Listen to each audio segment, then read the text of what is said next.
For quiz 11, I want to talk about one important set of concepts from the personality traits module. I'd like to try and lead you through an activity modeled after the research that was used to discover the big 5 personality factors. All right, so we're just going to jump down here, material starting with Gordon Allport.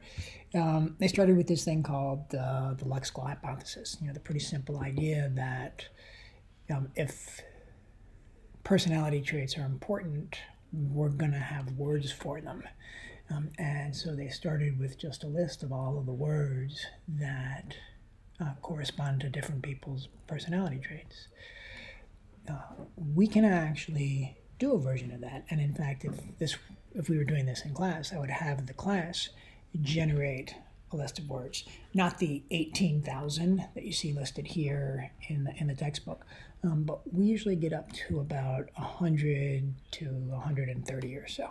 Okay, so if you'd like to play along, I want to recommend that you pause this lecture for a few minutes and take some time to just jot down, maybe 5 or so different words that correspond to personality traits. All right, so pause now. Okay, so I hope that you came up with a few.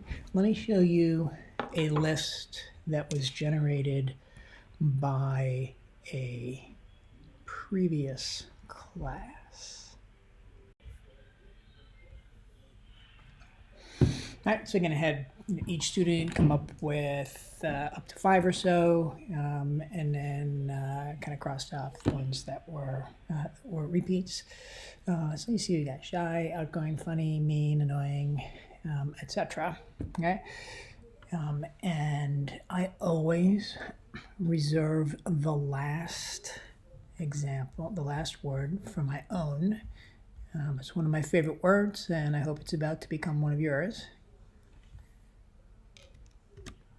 There it is, down at the bottom there.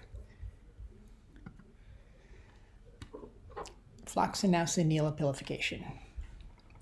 It is a word that I learned in an article about long words, and it is a word that means the habit of estimating things as worthless.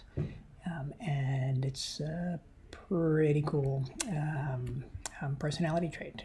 You probably know people who are like this. Every class they ever took was stupid.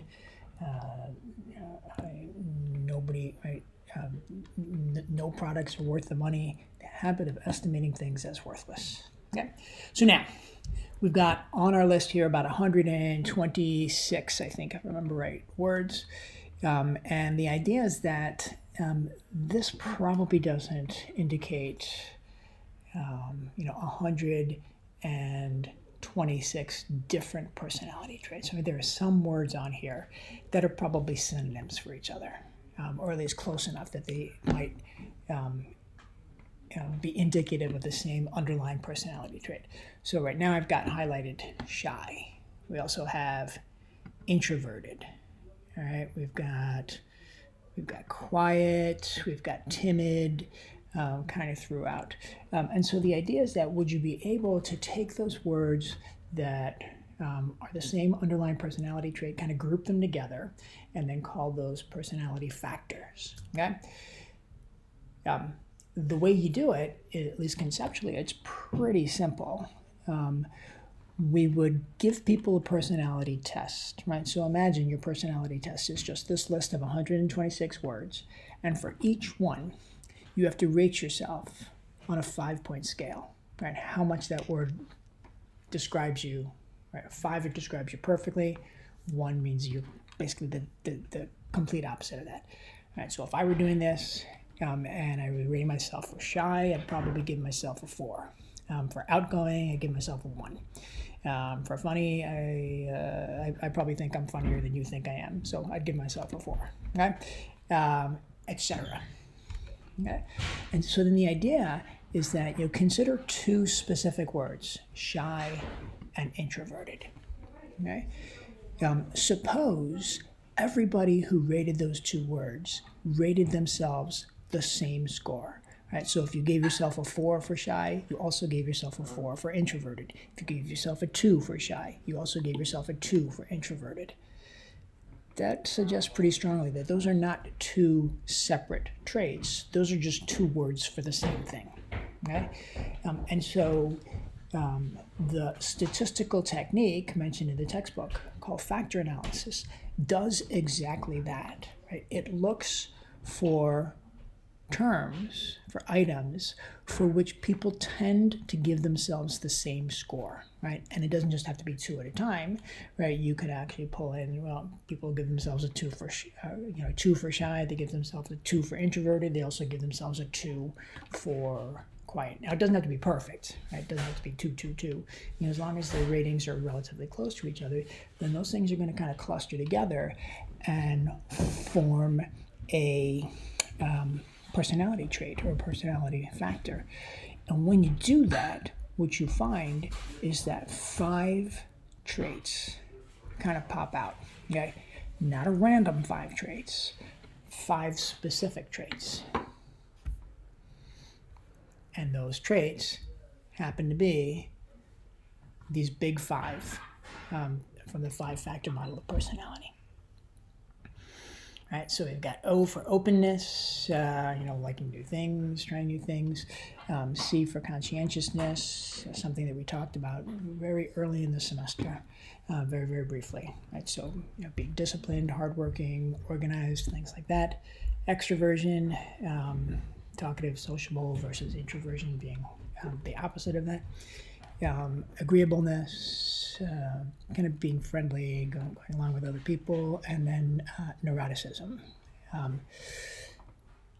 You notice that you can take the first letter of each one and arrange them to form the word ocean. You will sometimes see neuroticism referred to as emotional stability, but if you do that, you'll lose the ability to do the ocean acronym. So people usually call it neuroticism. As an aside, if you don't like ocean, you can also rearrange them to form the word canoe. Right.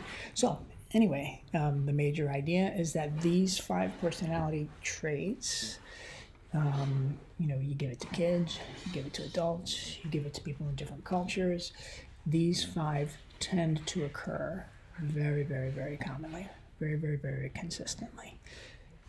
We're not saying that these are the only personality traits, but we are saying these are the ones that actually seem to capture a large degree of what we would call personality traits.